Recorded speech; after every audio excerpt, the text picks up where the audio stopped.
Bab 1971. Benih Hati Dao. Huo Zuci meraung saat ia melesat menembus udara, melesat ke kejauhan. Di sisi lain, Linglong Sue, Jun Po, dan Xie Ming juga bereaksi serupa, bergegas mengumpulkan bawahan mereka dan meninggalkan padang rumput hijau. Sayang, cepat. Ayo kita pergi juga, kata Suelin mendesak, sambil menarik tangan Li Qingshan. Terlalu berbahaya di sini. Dia baru saja melihat kekuatan gelembung hati Dao ini dan mengerti bahwa benda-benda ini pasti dapat melukai mereka. Kalian cepatlah dan tinggalkan tempat berbahaya ini, kata Lili. Aku harus pergi mencari sesuatu. Suelin menggelengkan kepalanya, menolak untuk pergi. Aku akan tinggal bersamamu. Ia telah memutuskan untuk tetap tinggal bersama King Fengli. Melihat tekad Suelin, King Fengli tidak punya pilihan selain mengangguk setuju. Dia berbalik ke arah Meng Yaosu dan yang lainnya. Kalian cepat pergi. Tunggu aku di luar. Setelah itu, ia berbalik dan, sambil meraih tangan Suelin, menuju ke bagian terdalam padang rumput. Di sana, gelembung-gelembung jantung Dao berada pada titik terpadatnya. Gelembung-gelembung itu menggelembung di udara seperti balon. Gelembung-gelembung jantung Dao berisi bayangan samar orang-orang dalam berbagai warna. Begitu bersentuhan dengan orang atau benda lain, gelembung-gelembung itu akan meledak, menciptakan turbulensi ruang waktu dahsyat yang menghantam tubuh orang-orang di sekitarnya. Sepanjang perjalanan, Lili melihat banyak kultivator diri terbunuh oleh gelembung-gelembung hati Dao ini. Namun, ia tidak membantu mereka. Ia tidak punya waktu. Di depan, ada gelembung jantung Dao raksasa, berdiameter 1 meter, yang terbang menuju Li Qingfeng. Sambil mengerutkan kening, ia mengeluarkan Sky Breaking Halberd-nya dan mengayunkannya ke depan. Dengan kekuatan 5 juta kilogram, halberd itu menghantam gelembung raksasa itu, menghancurkannya menjadi serpihan cahaya warna-warni yang menghilang di udara. Gelembung hati Dao di sekitar mereka sangat kuat. Namun, di hadapan halberd pemecah langit milik Li Qingfeng, mereka tak berdaya. Dengan satu ayunan ke depan, Li Qingfeng dapat menghancurkan mereka semua. Tak ada yang bisa menghalanginya. Di sampingnya, Suelin bertanya, kita mau pergi kemana? Li Qingfeng tersenyum. Maju, tentu saja, jawabnya. Aku merasakan bahwa, jauh di dalam rerumputan ini, ada benih hati Dao. Saat aku mendapatkannya, aku akan membiarkanmu menyerapnya. Setelah itu, kau bisa membangkitkan lebih banyak kekuatan super. Ekspresi Suelin melunak. Ia tidak menyangka bahwa Li Qingfeng masih tinggal untuknya. Lili dan Lin Sui bergerak cepat. Dalam waktu singkat, mereka telah menempuh jarak ribuan meter dan tiba di titik terdalam padang rumput hijau. Di hadapan mereka, ada lubang di tanah. Dari sinilah gelembung-gelembung hati Dao yang tak terhitung jumlahnya muncul. Lili mengamati lubang itu dengan saksama. Lubang itu hanya selebar 50 kaki, bentuknya melengkung. Namun, dari dalamnya, gelembung-gelembung tak berujung melayang keluar, membawa kekuatan yang luar biasa. Membuka mulutnya, Li Qingfeng menyemburkan seberkas energi kemasan. Sinar itu melesat maju dengan kecepatan luar biasa dan dalam beberapa kilatan cahaya, semua gelembung jantung Dao di sekitar mereka hancur berkeping-keping. Gelembung-gelembung itu mengeluarkan suara letupan saat pecah berkeping-keping dan menghilang di udara. Tersembunyi di dalam gua, benih Dao Her merasakan kekuatan Li dan menghasilkan gelembung raksasa. Gelembung ini berdiameter lebih dari 2 meter, lebih besar daripada gelembung lain yang pernah mereka lihat. Hantu di dalamnya tampak persis seperti manusia sungguhan. Ia menyimpan energi yang mengerikan. Ekspresi wajah Li Qingfeng berubah serius. Ia menarik Suelin ke belakangnya dengan protektif, sambil berkata, jangan keluar. Berdiri di sini. Aku akan mengurusnya. Lili mengaktifkan darah naga di dalam dirinya, melepaskan kekuatan penekan naga ilahi. Gelombang suara auman naga bergema di sekelilingnya. Darah di tubuh Li Qingfeng bergolak seperti lautan yang bergolak. Di jari telunjuk kanannya, tulang naga juga memancarkan energi yang berkilau dan transparan. Ini adalah kitab suci segel naga ilahi. Pada saat yang sama, sisik naga merah tumbuh dari jarinya, menyimpan kekuatan yang cukup kuat untuk merobek langit. Dengan gerakan tiba-tiba, Lili menunjuk ke depannya dengan jari telunjuk kanannya. Jari telunjuk itu bertabrakan dengan gelembung selebar 2 meter, dan dalam sekejap, gelembung jantung Dao itu hancur berkeping-keping. Gelembung itu memudar menjadi bintik-bintik cahaya warna-warni sebelum menghilang. Kemudian, tanpa jeda, Li Qingfeng menyerbu ke dalam gua. Jarinya terus-menerus menusuk gelembung-gelembung warna-warni itu. Letusan, letusan, letusan. Ratusan suara letupan terdengar di udara. Seluruh gelembung telah hancur berkeping-keping oleh jari Li Qingfeng. Berjatuhan menjadi titik-titik cahaya, mereka pun menyebar ke udara. Lili melangkah maju tanpa hambatan. Ia telah menghancurkan semua gelembung yang menghalangi jalannya. Dalam sekejap, ia muncul di bagian terdalam gua. Di sana, ia menemukan benih seukuran kepalan tangan. Meskipun benih itu tidak terlalu besar, hanya seukuran kepalan tangan manusia, ia transparan dan berkilauan dengan cahaya 5 warna. Merah, jingga, kuning, hijau, ada semua warna pelangi. Bagaikan berlian warna-warni. Benih itu terus menghasilkan gelembung-gelembung yang sebenarnya adalah gelembung-gelembung jantung Dao. Di dalam cahaya yang dihasilkan oleh benih hati Dao terdapat hukum langit dan bumi serta naskah jimat Dao besar. Melihatnya, Li Qingfeng merasa seolah-olah sedang melihat ke dalam langit itu sendiri. Matanya berbinar gembira. Ia segera mengulurkan tangan kanannya. Dengan gerakan kilat, ia mengutak-atik benih hati Dao. Namun, sesaat kemudian, benih hati Dao itu seolah menyadari bahaya yang mengancamnya. Dengan desisan, ia berbalik dan melarikan diri. Tangan Li Qingfeng menggenggam udara kosong.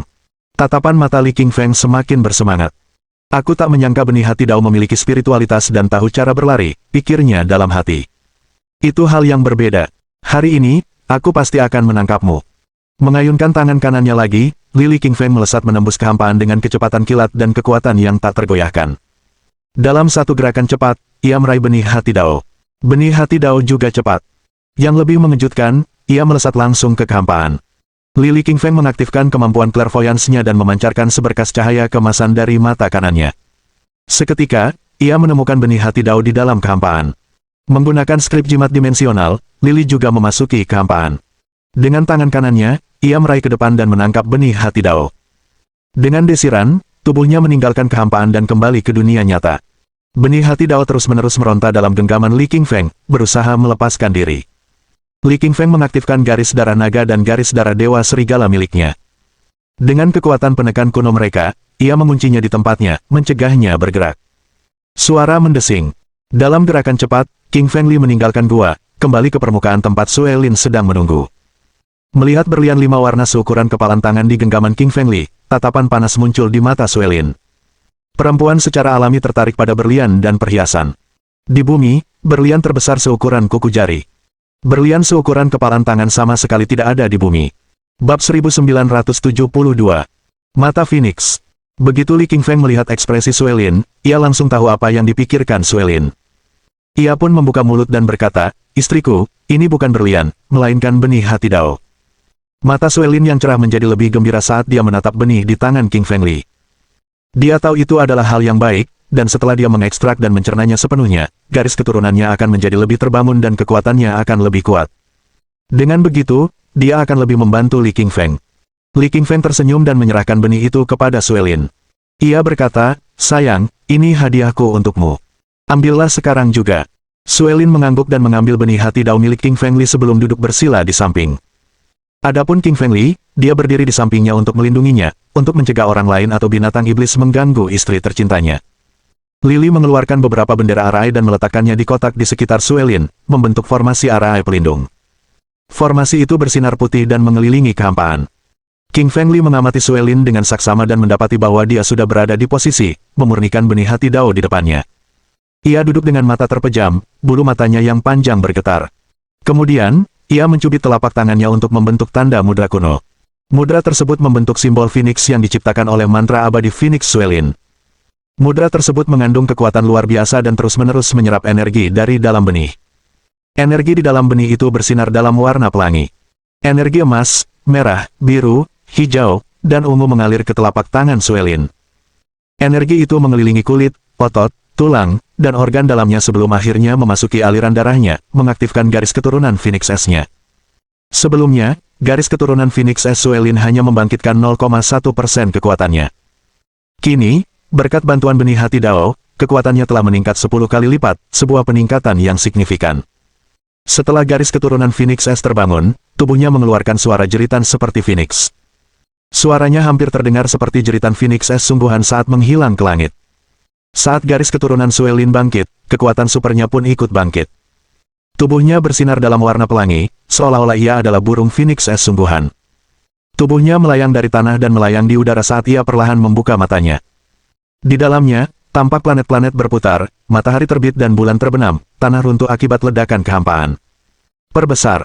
2 sinar cahaya putih melesat dari mata Sue Lin dan merobek kehampaan, mendarat di sebuah gunung di kejauhan. Sinar itu langsung menghancurkan gunung dan menciptakan retakan di bumi. Langit terbelah dan matahari serta bulan meredup di bawah cahaya sinar mata Sue Lin. Saat melihat mata Suelin, King Feng Li tampak gembira dan berjalan di sampingnya dengan penuh semangat. Lily membuka mulutnya dan bertanya, kekuatan super apa itu? Begitu kuat. Suelin tersenyum menawan dan menjawab, itu adalah mata Phoenix dan bisa membunuh lawan yang 3 alam lebih kuat dariku. Bahkan harta dharma tingkat kaisar pun tak mampu menghentikan mata Phoenixku. Hanya bejana suci yang mampu. Lily King Feng sangat gembira. Ia tahu bahwa dengan peningkatan kemampuan Suelin, ia akan mendapatkan lebih banyak perlindungan sekaligus bantuan. Sayang, kamu sudah memurnikan benih hati Dao. Ayo kita pergi ke makam Raja Matahari. Kita harus mendapatkan warisannya sebelum orang lain, kata Li King Feng sambil tersenyum. Ia memegang tangan Suelin dan berjalan keluar. Tak lama kemudian, Li King Feng dan Lin Sue tiba di tepi lapangan hijau. Su Mengyao, Yayun, anak anjing hitam, ular pemakan langit, dan yang lainnya sedang menunggu Li King Feng. Melihat keduanya mendekat, mata anak anjing hitam berubah dan raut wajahnya tampak aneh. Ia bisa dengan jelas merasakan aura kuat di tubuh Suelin, bahkan membuatnya takut. Meskipun anak anjing hitam adalah nenek moyang anjing dan anjing pertama yang lahir di surga dan bumi, ia adalah binatang iblis. Sifatnya memang menakutkan bagi binatang dewa seperti burung Phoenix S. Perlu diingat bahwa garis keturunan Phoenix dalam diri Suelin berasal dari seekor Phoenix S di alam semesta yang kacau. Ia adalah binatang dewa pertama yang lahir sejak langit dan bumi tercipta.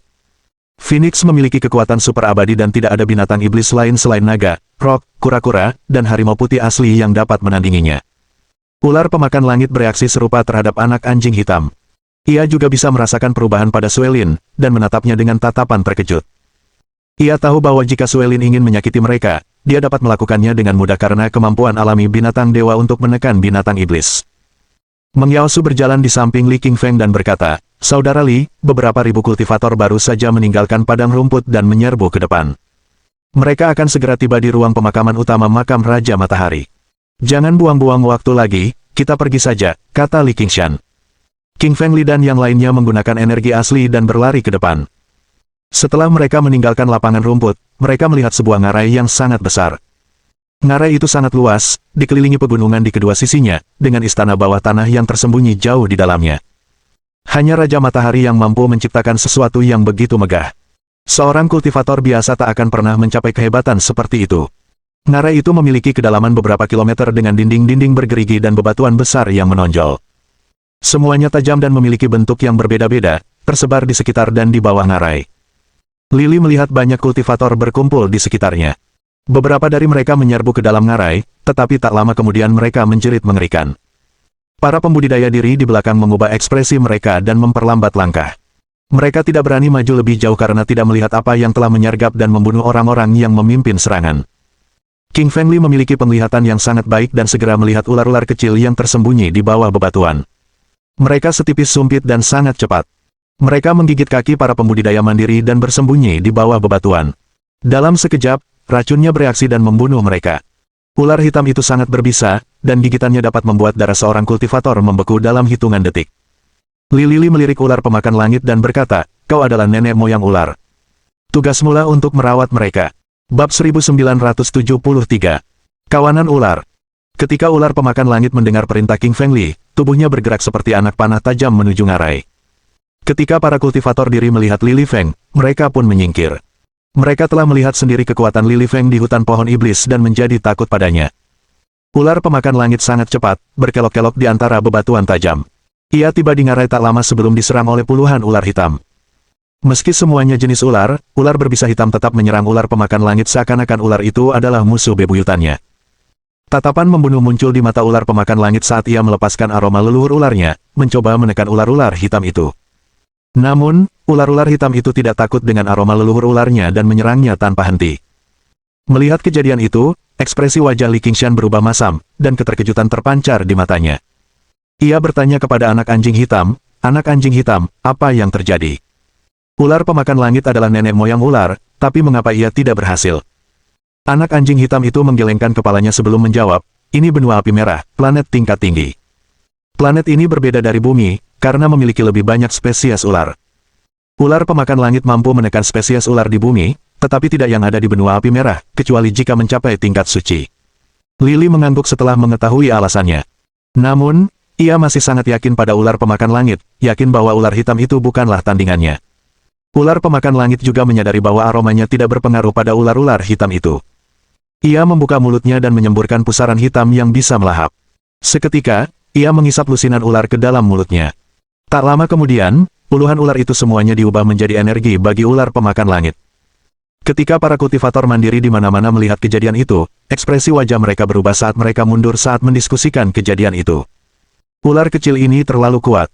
Tidakkah kau menyadari bahwa ular hitam itu adalah binatang buas yang bertarung bersama dengan Li Qingshan? Benar sekali, melihat betapa kuatnya Li Qingshan, binatang buasnya pasti juga begitu. Para kultivator mandiri itu menatap ular pemakan langit dan King Feng Li dengan ketakutan di mata mereka. King Feng Li memegang tangan kecil Suelin dan berkata, "Ayo, kita pergi." Petik 2. Ular pemakan langit memimpin serangan di ngarai dan menyemburkan pusaran hitam tanpa henti, melahap ular-ular hitam itu dan mengubahnya menjadi energinya sendiri. Tak ada yang bisa menghentikan lajunya. Lili dan yang lainnya mengikuti dari dekat. Tak lama kemudian, rombongan itu pun meninggalkan ngarai.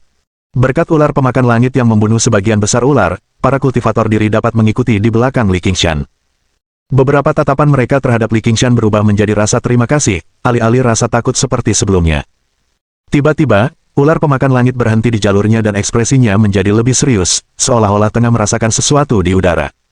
Li Qingfeng berjalan di sampingnya dan bertanya, "Ada apa? Kenapa kamu berhenti?" Ular pemakan langit menggelengkan kepalanya dan menjawab, "Meskipun aku membunuh ular-ular itu, mereka hanyalah ular biasa dan lemah. Pasti ada kaisar ular di alam matahari misterius." Li Qingshan mengangguk dan menjawab, "Jadi, maksudmu Raja Ular yang sebenarnya belum muncul dan sedang mengintai di depan?" Ular pemakan langit menggelengkan kepalanya dan menjawab, "Ia tidak mengintai di depan, tapi sedang mengepung kita, ia sudah mengepung kita." Li Qingshan mengerutkan kening dan menggunakan penglihatannya yang tajam. Cahaya keemasan mengelilingi matanya, mengukir huruf-huruf di udara, mengamati kehampaan. Sesaat kemudian, raut wajah Lili berubah ketika ia melihat banyak sekali ular di sekelilingnya. Warnanya berbeda dengan ular di ngarai. Semuanya berwarna merah tua, bukan hitam. Jumlah ular dalam kawanan itu mencapai puluhan ribu. Beberapa tersembunyi di bawah tanah, beberapa tersembunyi di kehampaan, dan mereka semua mengelilingi Li Qingfeng, seolah-olah bisa menyerang kapan saja. Terhadap kawanan ular itu, King Feng Li tidak terlalu khawatir karena dia sekarang dapat melihat kehadiran mereka. Lili sangat khawatir dengan kawanan ular di kehampaan. Mereka disebut ular kehampaan dan dapat bergerak bebas di seluruh kehampaan. Mereka dapat menyergap para pembudidaya diri dari kehampaan dan membuat mereka lengah. Mangsa apapun yang mereka incar akan menyebabkan kematian yang mengerikan. Lili Feng melirik ular pemakan langit dan anak anjing hitam sebelum berkata, "Kalian berdua bertanggung jawab melindungi Suelin. Sedangkan aku akan memasuki kehampaan untuk membunuh kawanan ular merah ini." Ular pemakan langit mengangguk. Sebagai leluhur binatang iblis berjenis ular, ia bisa merasakan kehadiran kawanan monster di kehampaan. Ia tahu bahwa ia tidak akan cukup kuat, tetapi Li Qingfeng cukup kuat untuk mengalahkan mereka. King Feng Li menggunakan naskah jimat kekosongan untuk mengunci lokasi kawanan itu sebelum memecah kekosongan dengan tangan kanannya untuk memasuki kekosongan itu. Setelah memasuki kehampaan, King Feng Li langsung disambut oleh ribuan ular merah berbisa. Ular-ular itu jauh lebih panjang daripada ular hitam, panjangnya bisa mencapai setengah meter. Sisik merah berkilau menutupi tubuh mereka, memancarkan cahaya yang mengerikan. Ular-ular itu saling mendesis, menatap dingin ke arah King Feng Li. Mereka tampak seolah-olah bisa menyerang kapan saja. Badai roh lingkaran pohon. Li Lili menggunakan teknik rahasia spiritual yang telah dipelajarinya beberapa waktu lalu. Teknik ini ia pelajari saat menyempurnakan cincin pertumbuhan Raja Pohon. Lili membuka mulutnya saat ia membentuk tornado raksasa dari dalam ruang pikirannya, membentuk lingkaran pohon raksasa dengan setidaknya beberapa ratus lingkaran energi spiritual. Lingkaran pohon mengelilingi udara, merobeknya sambil menerjang maju dengan cepat, menelan ribuan ular merah dalam beberapa saat. Ular merah itu menjerit dalam kehampaan saat jiwa mereka langsung terkoyak oleh cincin pohon roh. Lili melambaikan tangannya dan membentuk telapak tangan setinggi 700 kaki dengan esensi vital. Ia menamparkan dengan kuat, mengubah kawanan ular itu menjadi kabut darah, dan menghamburkannya ke udara. Akhirnya, King Feng Li menggunakan pikirannya dan keluar dari kehampaan, kembali ke kenyataan. Begitu kembali, raut wajahnya berubah getir karena ia menemukan ribuan ular merah. Ular-ular itu mendesis sambil menggigit Suelin dan yang lainnya. Bab 1974. Rintangan ke-6. Raja Ular. Setelah Li Qingfeng kembali dari kehampaan, tubuhnya berubah menjadi embusan angin saat ia melesat menuju Suelin. Dalam sekejap, ia telah tiba di sampingnya. Meskipun Li Qingfeng siap membantu Suelin menghadapi kawanan ular itu, Suelin mengulurkan tangan rampingnya dan menahannya. "Jangan pergi, aku ingin mencoba menggunakan mata Phoenixku." Li Qingfeng mengangguk saat ia mengerti bahwa Suelin baru saja memurnikan benih hati Dao dan meningkatkan kekuatannya secara eksponensial. Ia juga telah mempelajari mata Phoenix, sebuah kekuatan super yang dahsyat. Mengenai seberapa kuat kekuatan itu nantinya, Li Qingfeng ingin melihat demonstrasi kekuatannya. Suelin meminta semua orang untuk mundur saat dia menghadapi ribuan ular merah sendirian. Ia menggunakan energi spiritualnya bersama dengan mantra abadi Phoenix S di dalam tubuhnya. Jeritan burung Phoenix terdengar saat matanya terbuka dan memancarkan dua sinar laser putih. Laser tersebut merupakan cahaya putih yang kuat yang merobek kekosongan saat ditembakkan ke arah ular, menciptakan suara menggelegar saat bersentuhan. Suara dentuman itu memekakkan telinga. Suara-suara itu menghantam kawanan ular itu seolah-olah dua rudal. Tubuh ular-ular itu langsung hancur berkeping-keping menjadi kabut darah. Melihat kejadian itu, wajah para kultivator itu berubah total, mata mereka dipenuhi ketakutan. Perlu diingat bahwa ribuan ular iblis itu semuanya sangat kuat dan setara dengan seorang master di alam Raja Roh. Namun, mereka semua hanya tertembak oleh mata Phoenix milik Suelin. Di samping, ular pemakan langit dan anak anjing hitam gemetar ketakutan. Saat cahaya memancar dari mata Suelin, bahkan jiwa mereka pun gemetar ketakutan. Ular pemakan langit dapat merasakan jika cahaya putih itu ditujukan padanya, ia akan terluka parah. Li berjalan di samping Suelin dan memegang lengannya sambil berkata lembut, "Sayang, mata Phoenixmu terlalu kuat. Ia tidak lebih lemah dari tulang nagaku." Wajah Suelin yang menawan dipenuhi kegembiraan saat ia menatap Li Qingfeng dengan penuh semangat. Tujuan terbesarnya dalam hidup adalah membantu Li Qingfeng, dan setelah ia berhasil menghancurkan ular-ular berbisa itu, ia punya alasan untuk merasa puas. "Manusia terkutuk, beraninya kalian membunuh antek-antekku. Aku akan memastikan untuk memakan kalian semua hari ini." Sebuah suara dingin dan haus darah tiba-tiba bergema di udara. Qingfeng Li berbalik dan melihat seekor ular iblis raksasa muncul di kehampaan di belakangnya. Ukurannya sangat besar, panjangnya sekitar 7 km. Tubuhnya yang besar menutupi langit dan kehampaan bagai raksasa-raksasa. Sebuah tumor berada di kepala ular raksasa itu dan tampak seperti bisa patah kapan saja. Ular pemakan langit berkata setelah mengamati ular merah, ia adalah pemimpin, kaisar dari semua jenis ular. Ia berevolusi menjadi naga banjir dan berada di puncak tingkat ketujuh alam Raja Roh. Qingfeng Li menatap dan menertawakan kaisar ular itu dengan angkuh, tanpa memedulikannya. Melihat sikap ceroboh Qingfeng Li, Raja Ular menjadi murka, laser merah melesat dari matanya dan menyasar Qingfeng Li. Li Qingfeng sama sekali tidak serius. Ia membuka mulutnya dan menyemburkan energi emas. Sinar energi itu melesat cepat menuju Raja Ular setelah membelah laser merah menjadi dua. Ekspresi Raja Ular berubah saat ia mengarahkan ekornya yang tebal ke arah energi kemasan. Suara keras mengguncang udara di sekitarnya sebelum energi zaman kemasan akhirnya dibubarkan oleh ekornya. Li sama sekali tidak mempermasalahkannya karena ia tahu betapa kuatnya Raja Ular. Ia telah memperhitungkan bahwa energi emasnya akan terpencar oleh ekor tebal itu. Qingfeng Li berkonsentrasi dan mengeluarkan Skybreaking Halberd dari cincin interspatialnya. Begitu tombak pemecah langit muncul, sebuah kekuatan seakan menarik semua materi ke arahnya. Auranya mengguncang kehampaan dan meretakkannya. Sepertinya atmosfer benua api merah tua tak mampu menahan kekuatan itu dan hampir hancur. Li kembali berkonsentrasi dan mengaktifkan sayap bulu elemen anginnya. Tubuhnya berubah ringan bagai embusan angin saat ia terbang ke udara, tepat menghadap Raja Ular. Ia mengayunkan tombak pemecah langitnya dengan lengkungan sempurna, mengarahkannya ke arah tubuh Raja Ular. Sang Raja Ular dapat merasakan aura kuat dari tombak pemecah langit saat ia mengayunkan ekornya yang panjang, tebal, dan bersisik untuk memblokir serangan. Retakan. Dengan suara ledakan keras, sisik-sisik merah di ekornya hancur berkeping-keping dan tertiup angin. Mereka jatuh ke tanah sebelum menghilang selamanya. Sang Raja Ular menarik kembali ekornya yang patah saat ekspresinya berubah masam dan keheranan memenuhi matanya. Ia tak pernah menyangka ekornya yang kuat dan tebal akan mudah dipatahkan oleh Li Qingfeng. Bahkan sisiknya pun tak mampu menahan berat halberd pemecah langit. Setelah Qingfeng Li melihat serangan itu efektif, dia terus mengayunkan tombaknya dalam lengkungan yang tak terhitung jumlahnya melalui udara dan kehampaan menuju tubuh Raja Ular. Retak, retak, retak, retak, retak, retak. Suara-suara keras itu silih berganti dan tak lama kemudian menghancurkan sisik-sisik Raja Ular. Tulang-tulang putih dan daging merah tampak di bawah kulit, sementara darah segar mengucur dari luka-lukanya. Rasa sakitnya tak terbayangkan. Raja Ular tahu bahwa ia telah sangat meremehkan pemuda itu, karena ia tampak jauh di atas rata-rata. Raja Ular membuka mulutnya dan menyemburkan seberkas api merah. Suhunya pasti setidaknya 9.000 derajat Celcius, dan itu adalah salah satu jurus pamungkas Raja Ular. Melihat api itu, Li Qingfeng tersenyum karena ia merasa ironis Raja Ular akan mencoba menggunakan api untuk melawannya. Itu sama saja seperti seekor semut yang mencoba melukai seekor gajah, sebuah tindakan yang sama sekali sia-sia. King Fengli membuka mulutnya lebar-lebar dan menelan api merah sambil bermandikan tatapan terkejut dan kaget dari para kultivator mandiri. Rahang para pembudidaya mandiri itu ternganga saat mereka menatap dengan keheranan murni di mata mereka. Apa yang baru saja kulihat? Itu api dari Raja Ular, bagaimana mungkin Li King Feng melahapnya dengan sekali suap? King Fengli terlalu kuat, mungkinkah dia memiliki api abadi di dalam dirinya? Bagaimana dia bisa begitu kuat? Aku merasa Raja Ular benar-benar dilawan oleh Li Qingshan dan semua gerakannya sia-sia. Para pembudidaya mandiri itu semua mundur, karena takut jika mereka melangkah lebih dekat lagi, mereka akan terjebak dalam baku tembak. Dan bukan hanya para pembudidaya diri yang terkejut, Raja Ular pun terkejut. Ia berhenti di jalurnya di kehampaan dan lupa menyerang. Ia tahu betapa kuat dan panasnya apinya.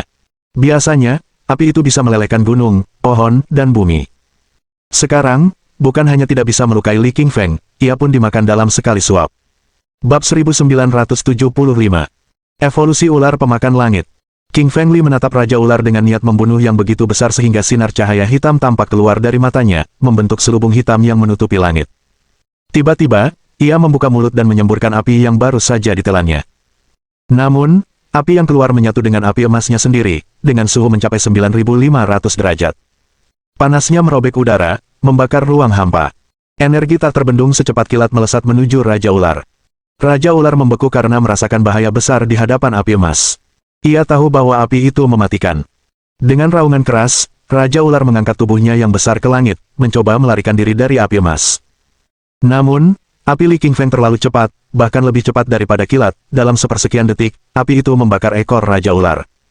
Retakan. Dengan suara keras, seluruh ekor Raja Ular terpanggang oleh api emas, menyebabkannya menjerit kesakitan, mengguncang kehampaan. Raja Ular segera terbang dan melayang di langit sambil mengibaskan ekornya ke depan dan ke belakang, mencoba memadamkan api emas. Namun, api itu seolah tersangkut di ekor ular, dan terus naik, membakar segalanya. Seberapa keras pun ia mencoba, Raja Ular tidak dapat memadamkan api. Sialan, api emas ini sudah setingkat orang suci. Aku tak percaya aku harus memotong ekorku untuk bisa keluar dari sini hidup-hidup, gerutu Raja Ular dengan marah. Kemudian, ia menyemburkan seberkas cahaya merah itu cepat dan tajam, dan, dengan suara dentuman, memotong ekor ular itu hingga putus. Ekor yang terpotong itu jatuh ke tanah dan terbakar menjadi abu. Splat! Darah mulai mengucur dari ujung ekor yang terputus, memercik ke langit dan bumi bagai hujan deras. Para pembudidaya di sekitar mereka mundur beberapa langkah, takut darah ular berbisa ini mengenai tubuh mereka. Darah ular berbisa sangat mematikan, dapat membakar tubuh siapapun yang mengolahnya jika disentuh. King Fengli melambaikan tangan kanannya dengan santai untuk membentuk tabir cahaya pertahanan raksasa, menghalangi semua darah beracun di luar. Manusia sialan, beraninya kau membakar ekorku dengan apimu. Aku akan menelanmu dengan kekuatan superku. Raja Ular menatap Li King Feng dengan amarah yang membara di matanya.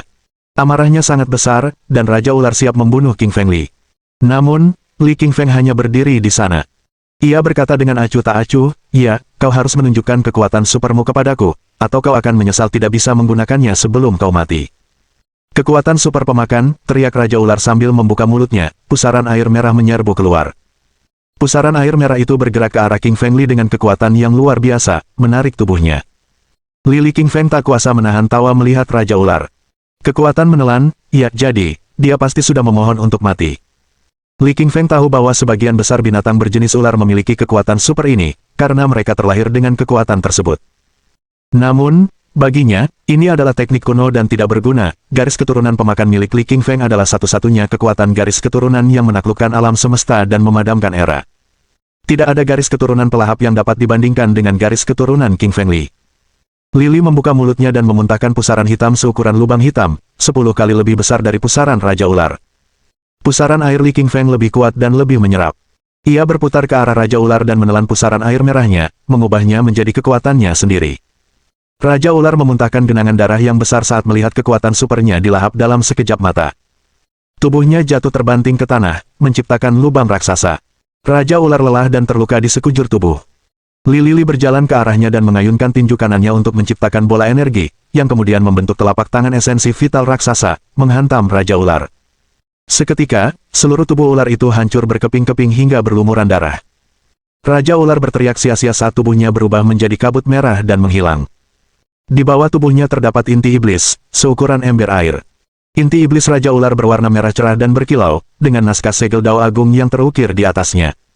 Setiap hurufnya merangkum rahasia langit dan bumi, memikat siapapun yang melihatnya. Lily mengulurkan tangan kanannya untuk menciptakan energi penyerap, yang menarik inti iblis raksasa itu ke arahnya. Kemudian, ia melemparkannya ke arah ular pemakan langit. Ular pemakan langit, ambillah ini. Kau akan bisa mengembangkan kekuatan supernya dan meningkatkan kekuatanmu sendiri, kata Li Qingfeng. Ular pemakan langit berterima kasih kepada King Feng Li, lalu membuka mulutnya menciptakan pusaran air hitam, menelan inti iblis raksasa itu dalam sekejap. Tubuhnya kecil tetapi dapat menyimpan begitu banyak, bahkan mungkin ada alam semesta kecil di dalam tubuhnya. Setelah menelan inti setan merah raksasa, ular pemakan langit mulai mengolahnya dengan menggunakan teknik leluhur ular. Kemudian, tubuhnya mulai tumbuh, warna hitam pada tubuhnya menjadi lebih gelap, mengasah kekuatan besar. Mata ular pemakan langit berputar-putar, memancarkan energi misterius yang seakan dapat merenggut jiwa seseorang hanya dengan sekali tatap. Memantul dari tanah, mulutnya terbuka untuk menyemburkan pusaran air hitam. Pusaran air hitam itu bagaikan seorang taipan, ia menuju ke sebuah gunung tinggi dan dengan mudah menghancurkannya hingga berkeping-keping. Sebagai leluhur ular, ular pemakan langit sangatlah kuat hingga mampu mengolah inti iblis raksasa ini menjadi kekuatannya sendiri dengan begitu cepat. Li Qingshan menatap ular pemakan langit, selamat, kamu sekarang berada di alam Raja Roh tingkat 7, sama sepertiku.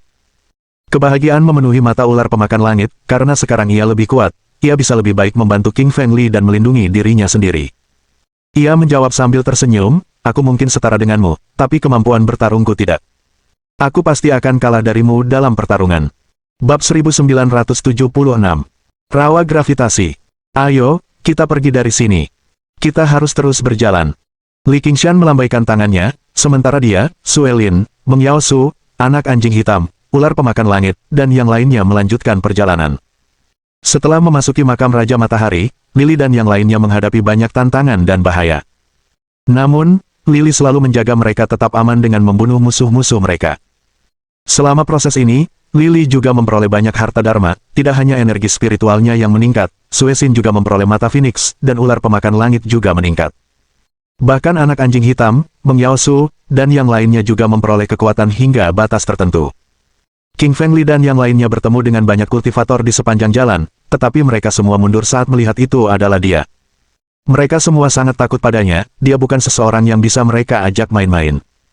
Banyak praktisi yang menyaksikan sendiri bagaimana Li Qingfeng membunuh musuh-musuh kuat itu. Bahkan Raja Xieming dari dinasti tertinggi pun tak berdaya melawannya. Kekuatan Li Qingfeng membuat mereka semua ngeri. Suelin menatap Li Qingfeng. Sayang, kenapa mereka semua begitu takut padamu? Mereka memandangmu seperti iblis. Lily tersenyum tipis, itulah intinya. Kalau mereka pikir aku iblis, mereka akan takut pada kita dan menjauh. King Feng Li dan yang lainnya dapat melewatinya dengan mudah, karena semua kultivator memberi jalan bagi mereka. Tak lama kemudian, mereka meninggalkan ngarai dan tiba di rawa. Rawa itu luas, mungkin beberapa ribu kilometer persegi. Lumpur hitam dan air merembes keluar darinya, disertai bau busuk. Ratusan petani swadaya berkumpul di tepi rawa. Mereka semua berbincang satu sama lain di tepi rawa, tampaknya tak seorang pun ingin menyeberanginya. Rawa ini mengerikan, baru saja seorang kultivator kuat dari alam raja mencoba terbang melintasinya, tetapi rawa itu langsung menelannya. Benar, dia adalah seorang kultivator terkenal di daftar Raja Roh, tapi begitu dia terbang ke udara, rawa langsung menyedotnya, hanya menyisakan tulang-tulangnya. Saya merasa kasihan padanya, dan sekarang saya tidak ingin menentangnya. Semua pembudidaya mandiri menunjuk ke tumpukan tulang putih di tengah rawa sambil terus berdiskusi di antara mereka sendiri. Mereka semua terdengar ketakutan, seakan-akan baru saja melihat sesuatu yang mengerikan. Li Qingshan melihat ke arah yang ditunjuk semua orang, tumpukan tulang di tengah rawa itu memang tulang manusia. Namun, yang tertinggal hanya tulang, daging, rambut dan darah di sana-sini. King Feng Li menatap tulang-tulang itu dan menyadari bahwa orang ini adalah seorang kultivator alam raja tingkat 3, dia melihat 3 hukum raja memancar dari tulang-tulang itu. Tulang-tulang itu mengapung di atas rawa, membuat warna hitam menjadi lebih gelap, seperti iblis yang siap menelan siapa saja. Saat yang lain melihat King Feng Li berjalan ke arah mereka, mereka mundur dan memberi jalan, tidak mau menghalanginya. Suelin berjalan mendekati Li King Feng, alisnya yang indah berkerut, sayang, haruskah kita mengambil jalan memutar? Li King Feng menggelengkan kepalanya. Belum, aku perlu melihat apa yang tersembunyi di rawa ini. Ia mengulurkan tangan kanannya untuk mengambil sebuah batu raksasa, lalu melemparkannya ke rawa secepat kilat. Namun, sedetik kemudian, semacam kekuatan gravitasi terbentuk dari dalam rawa, dan menghisap batu itu langsung ke dalamnya. Lalu, batu itu pecah menjadi jutaan keping, lenyap begitu saja. Terkejut, Li Qingfeng berkata, rawa ini memiliki gaya gravitasi dan tarik-menarik. Ini rawa gravitasi. Li Lifeng sangat ahli dalam gravitasi dan menguasai teknik gravitasi 2000 kali tingkat raja. Karena itu, ia langsung mengenali rawa itu. Li Qingfeng menatap Suelin dan berkata, sayang, berdiri saja di sini, jangan dekat-dekat. Kalau kita mau melewati rawa ini, kita harus menembus gravitasinya. Kalau tidak, kita semua akan tersedot ke dalam pusarannya. Kemudian, King Fengli mengubah dirinya menjadi anak panah tajam dan terbang menuju rawa. Suelin membuka mulut untuk memanggilnya, tetapi dia menahannya, dia tidak ingin mengalihkan perhatiannya. Lili menggunakan sayap tipe angin, mengubahnya menjadi steak angin biru secepat kilat. Ia melayang ke udara dalam sepersekian detik. Saat King Fengli mendarat di atas rawa, dia merasakan gaya gravitasi besar yang menariknya ke dalam rawa.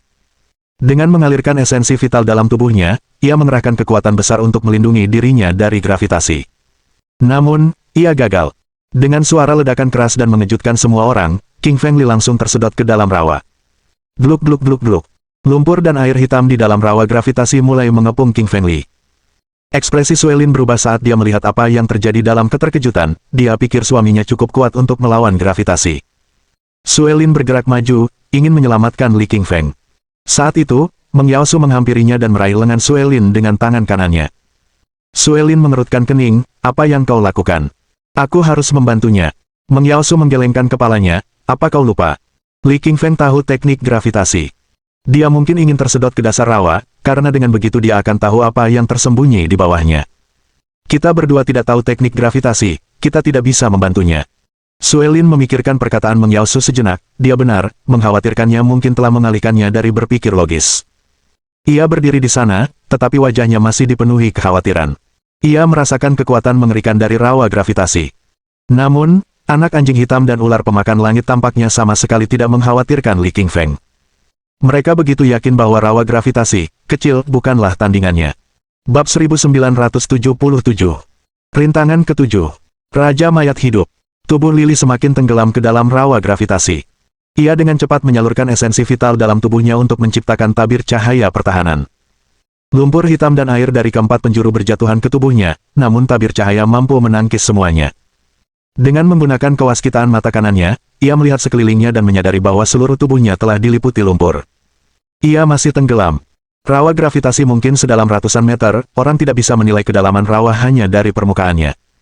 Li juga menyadari bahwa lumpur hitam di sekitarnya sangat korosif, menggerogoti tabir cahaya pertahanannya dan siap menghancurkan tubuhnya. Tak heran jika para kultivator lainnya pun lenyap begitu mereka jatuh ke dalam rawa, mereka semua telah dimakan oleh lumpur hitam ini.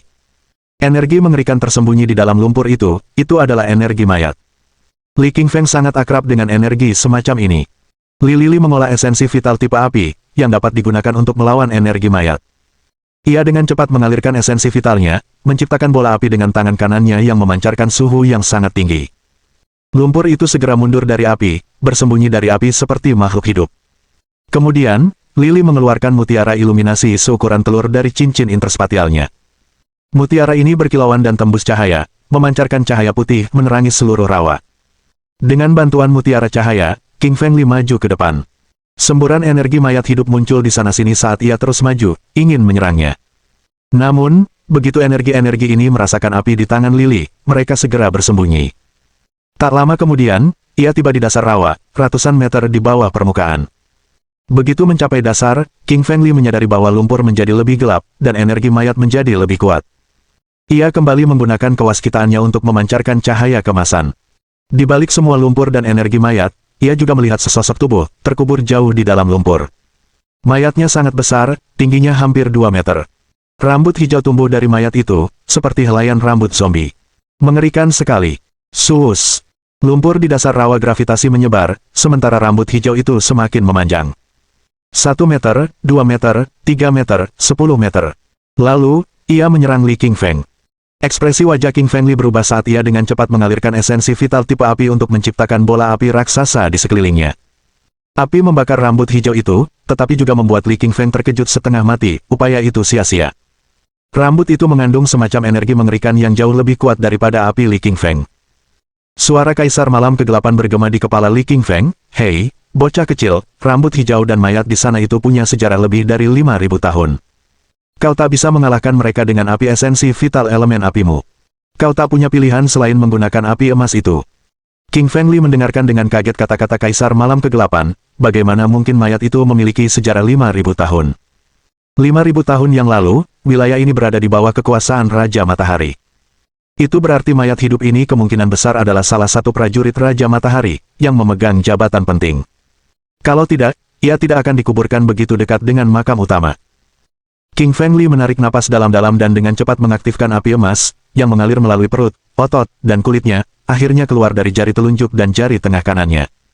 Api emas memantul di ujung jarinya, menari seperti peri emas.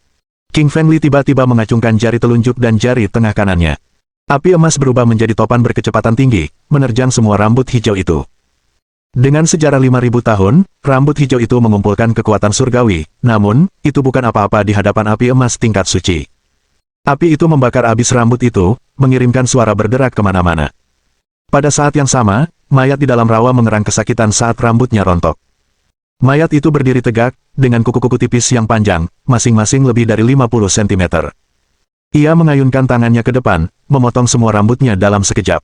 Mayat itu menatap King Feng Li dengan ekspresi membunuh namun rakus, seolah-olah dia baru saja melihat ayam panggang. Sialan kau manusia-manusia, beraninya kau memasuki makam Raja Matahari. Aku akan memakanmu, kata mayat itu tergagap. Li Li menatap mayat itu dengan heran. Bagus sekali, kau sudah mati 5.000 tahun, tapi masih memiliki kekuatan dari surga. Apa hubunganmu dengan Raja Matahari 5.000 tahun yang lalu?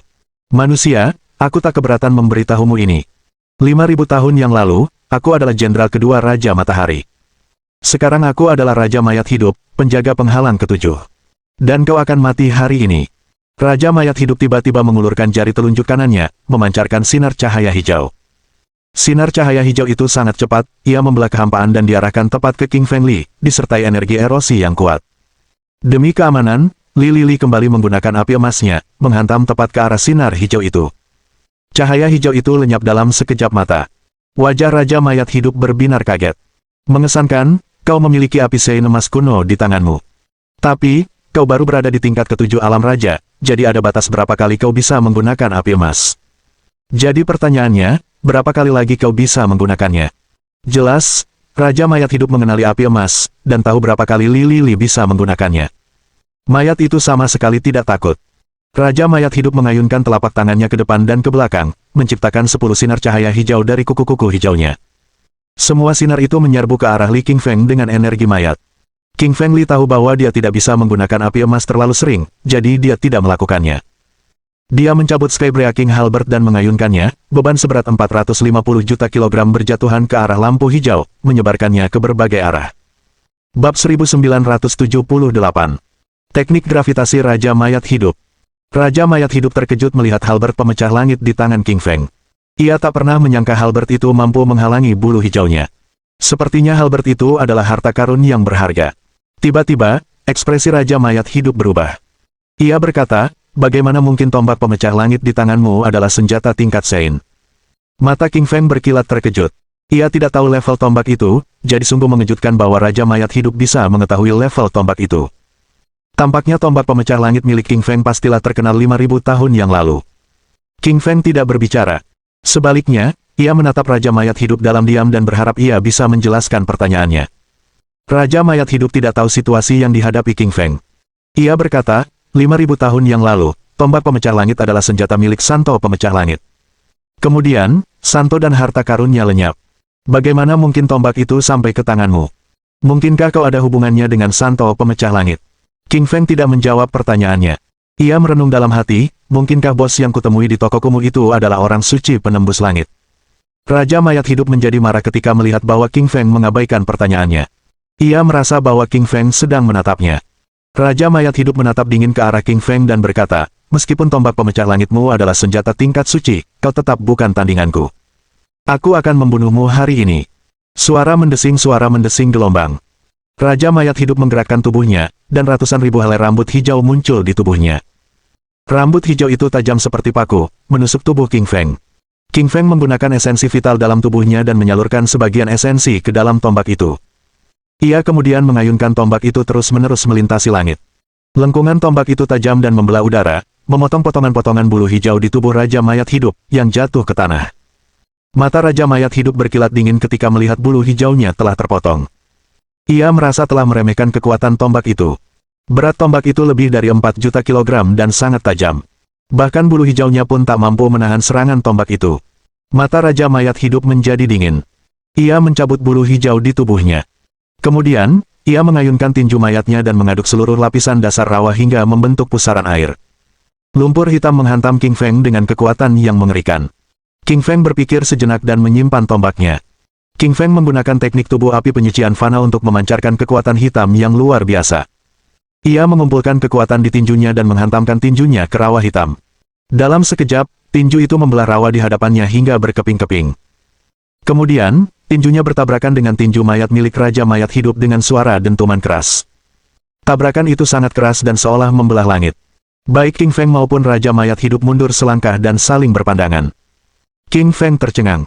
Sejak menguasai jurus ketujuh dari tinju neraka pencekik, ia telah membunuh banyak kultivator. Tak seorang pun bisa menghentikan serangannya sampai Raja Mayat Hidup tadi. Ia memang sosok yang luar biasa. Raja Mayat Hidup juga tercengang. Ia menyadari kekuatan yang dimilikinya. Dulu, ia bahkan pernah membunuh monster iblis tingkat 7 di alam raja dengan kekuatan tinjunya. Namun kini, tinjunya hanya mampu membalas serangan pemuda itu. Pemuda itu benar-benar luar biasa kuat. Ia bahkan lebih berbakat daripada Raja Mayat Hidup itu sendiri. Jika saja King Feng berlatih selama ribuan tahun, ia pasti bisa membunuh Raja Mayat Hidup itu. Huhu, aku tidak menyangka kau jenius. Tapi aku suka membunuh para jenius. Hari ini adalah tanggal kematianmu. Teknik gravitasi Raja Mayat Hidup. Sang Raja Mayat Hidup memanfaatkan aura mayat hidup di sekelilingnya saat ia mengayunkan tinjunya yang menakutkan ke arah. Terlihat jelas bahwa seluruh rawa yang diaduk oleh tinjunya membentuk pusaran air raksasa.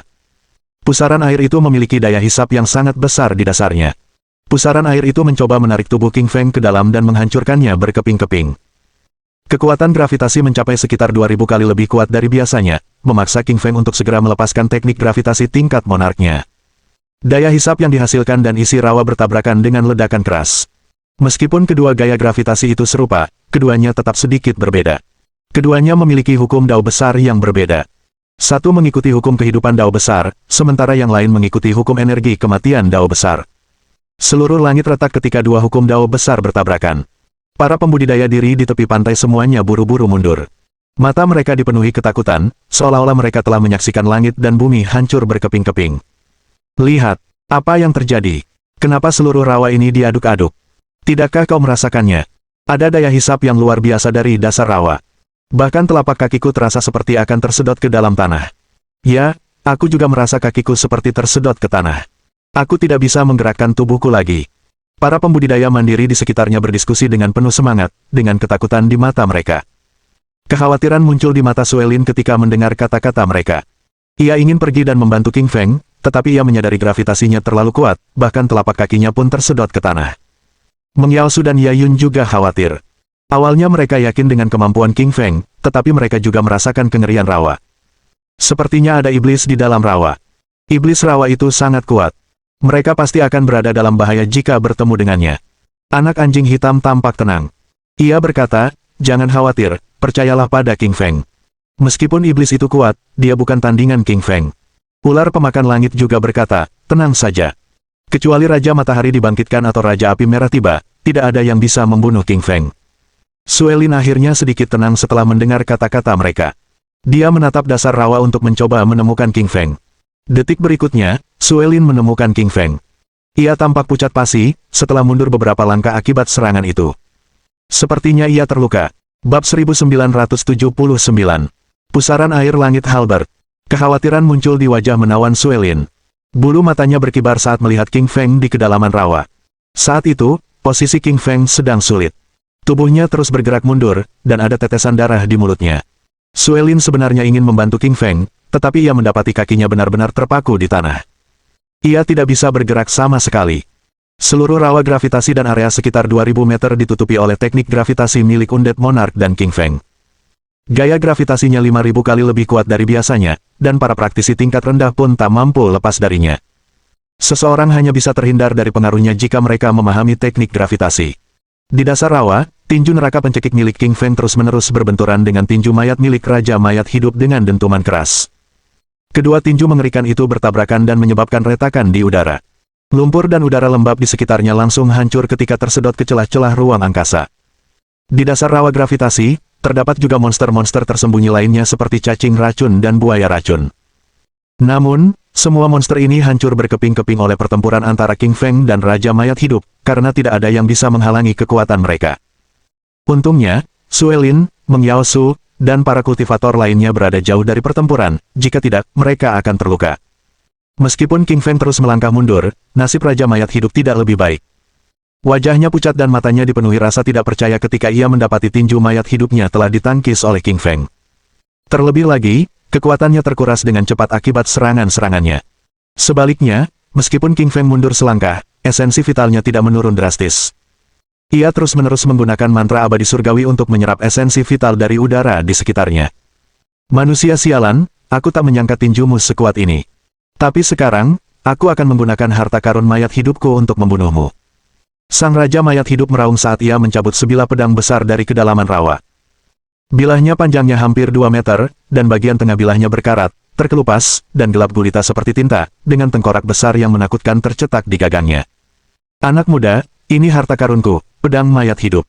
Ini senjata tingkat 8 tingkat raja. Akan menjadi kehormatan bagimu untuk terbunuh olehnya. Raja Mayat Hidup berteriak sambil tiba-tiba mengayunkan pedangnya ke arah King Feng.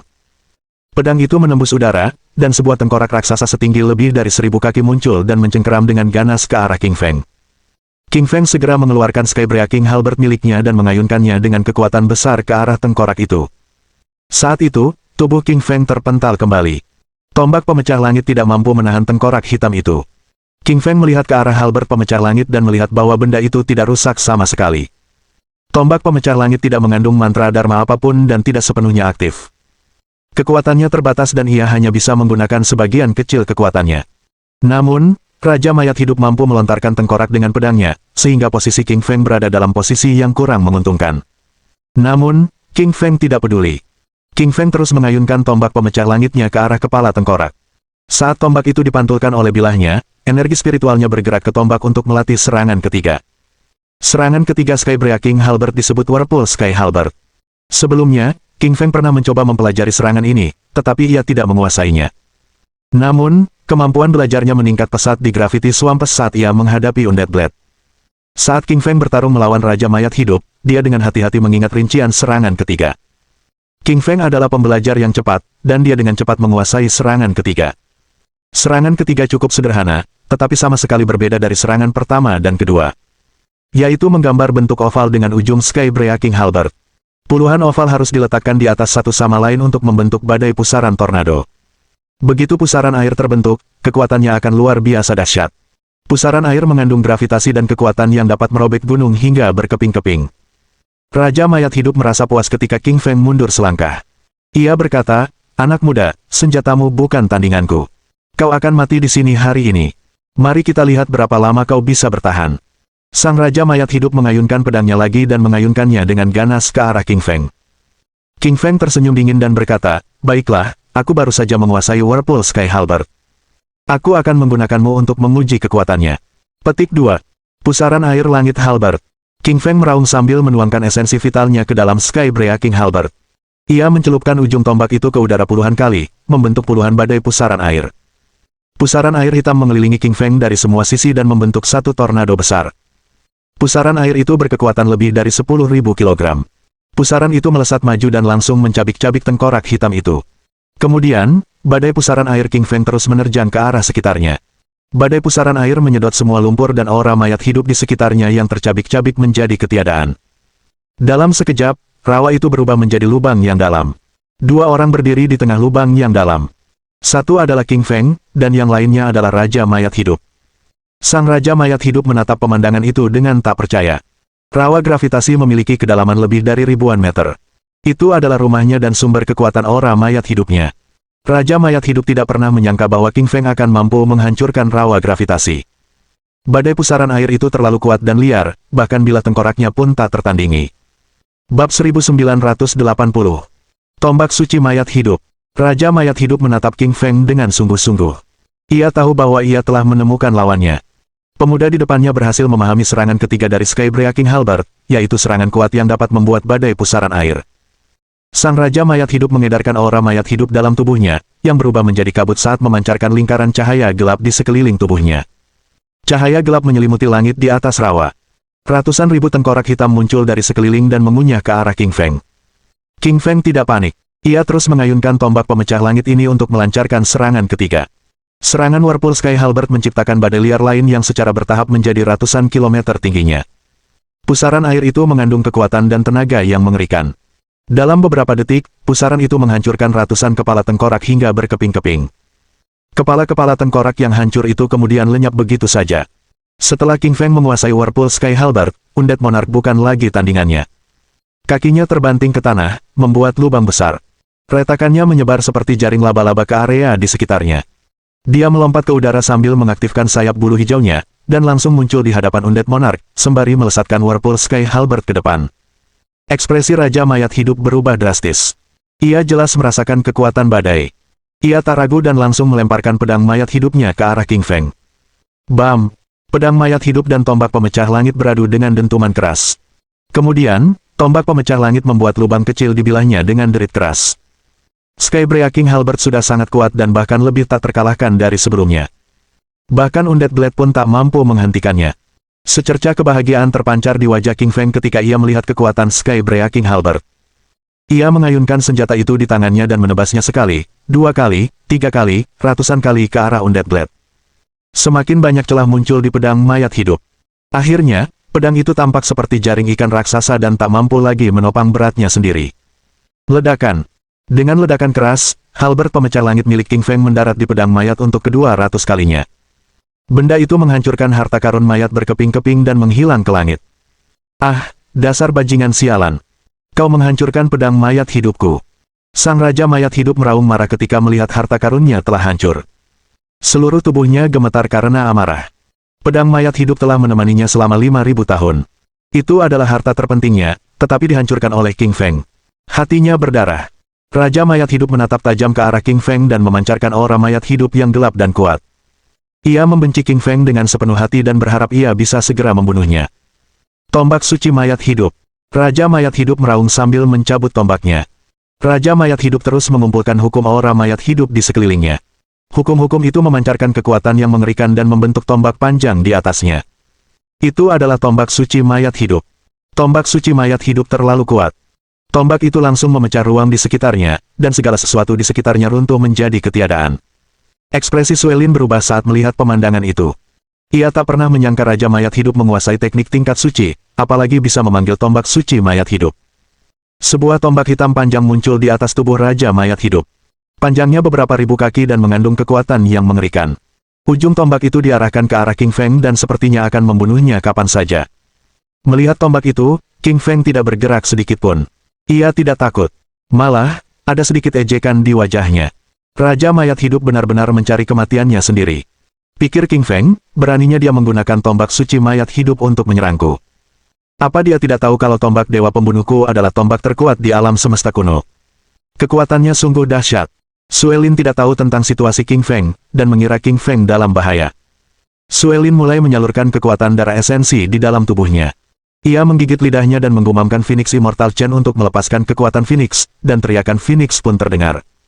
Tubuh Suelin terangkat ke udara dan menuju ke arah King Feng. Ia ingin membantunya. Melihat pemandangan itu, King Feng berteriak keras, "Sayang, jangan mendekat. Aku bisa menghabisi bajingan ini dengan satu pukulan." Kilatan kesombongan muncul di mata Raja Mayat Hidup ketika mendengar kata-kata King Feng. Ia berkata dengan keras, "Bunuh aku dengan satu serangan. Apa kau benar-benar berpikir kau adalah Raja Matahari?" King Feng tersenyum tipis dan berkata, "Seperti yang kukatakan, aku akan membunuhmu dengan satu serangan." Petik 2. Dewa Pembunuh Lens, teriak King Feng sambil mengaktifkan hukum Dewa Pembunuhnya. Sinar cahaya hitam setinggi beberapa ribu kaki muncul di belakang King Feng. Sinar itu sepenuhnya terbuat dari niat membunuh. Semua niat membunuh para kultivator yang telah memasuki alam matahari misterius dikumpulkan oleh King Feng, yang kemudian membentuk tombak Dewa Pembunuh yang panjangnya ribuan kaki. Lens tersebut menciptakan lubang besar di tanah segera setelah ia muncul. Di alam semesta kuno, Dewa Pembunuh adalah penguasa tertinggi. Para dewa abadi bukanlah tandingannya, bahkan para santo pun mudah dibunuh olehnya. Hanya Raja Abadi dan Dewa Abadi yang terangkat yang bisa menandinginya. Pada akhirnya, Dewa Pembunuh bersekutu dengan Raja Abadi. Ia melukai Raja Abadi dengan parah dan menghilang ke dalam lubang hitam di alam semesta. Dewa Pembunuh terkenal di seluruh jagat raya. Banyak praktisi bela diri akan menangis dan lari begitu melihatnya. Ekspresi Raja Mayat hidup berubah ketika ia mengenali tombak Dewa Pembunuh di tangan King Feng. Ia berkata, bagaimana mungkin? Tombak Dewa Pembunuh telah menghilang 100.000 tahun yang lalu. Tak seorang pun bisa menguasai tombak Dewa Pembunuh dan hukum Dewa Pembunuh. Bagaimana kau mempelajarinya? Aku tak percaya. Pada saat ini, Raja Mayat hidup merasakan sedikit ketakutan dan kengerian. Ia yakin jika ia ditusuk dengan tombak Dewa Pembunuh, ia akan terbunuh. Mohon dukungan dari omom ante-ante sekalian, buat subscribe atau sharekan novel Mimin ke Facebook kalian, agar channel Mimin bisa terus berkembang. Dengan begitu, Mimin bisa lebih semangat untuk up novel seru lain ke depannya. Buat teman-teman yang sudah subscribe dan sharekan novel Mimin, Mimin ucapkan terima kasih sebanyak-banyaknya.